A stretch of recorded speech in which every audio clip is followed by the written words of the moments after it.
زبان خلق ریاست تمل ناڈو سے اردو کی آغاز ہے۔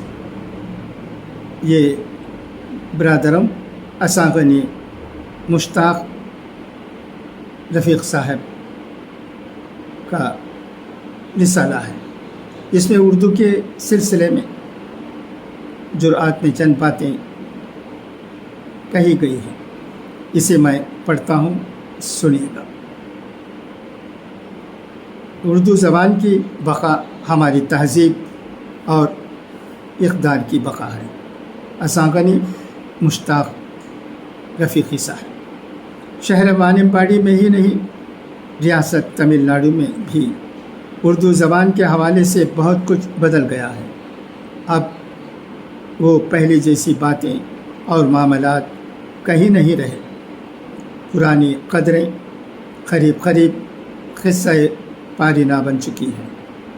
نئی نسلیں نئی قدروں کو اپنا کر تیزی سے خالی جگہ پر کرنے میں لگی ہوئی ہیں۔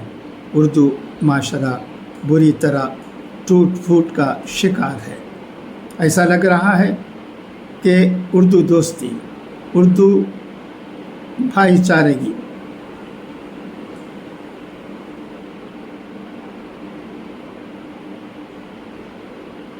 اور اردو حسن سلوک کی باتیں صرف کتابوں کی زینت بڑھانے کے لیے ہے۔ حقیقی دنیا سے ان کا تعلق بالکل ختم ہو چکا ہے۔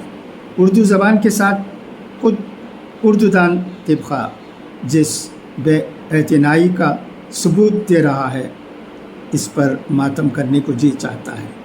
جس تیزی کے ساتھ اردو اسکولز بند ہو رہے ہیں اور اردو اسکولوں سے اردو کا دیس نکالا ہو رہا ہے، اس کو دیکھ کر لگتا ہے اب اردو ریاست میں بس کچھ دنوں کی مہمان ہے۔ ہر چیز کو مادی نفع نقصان سے جوڑ کر دیکھنے کی ضد نے ہمارے معاشرے سے اردو جیسی میٹھی زبان چھین لی۔ زبان کسی بھی معاشرے کی پہلی اور آخری پہچان ہوتی ہے۔ جو معاشرہ اور سماج اپنی زبان کی حفاظت نہیں کر سکتا اور اسے اپنے آنے والی نسلوں کے لیے محفوظ نہیں رکھ سکتا، وہ در حقیقت زوال کا شکار، غلام ذہنیت کا حامل معاشرہ ہوتا ہے۔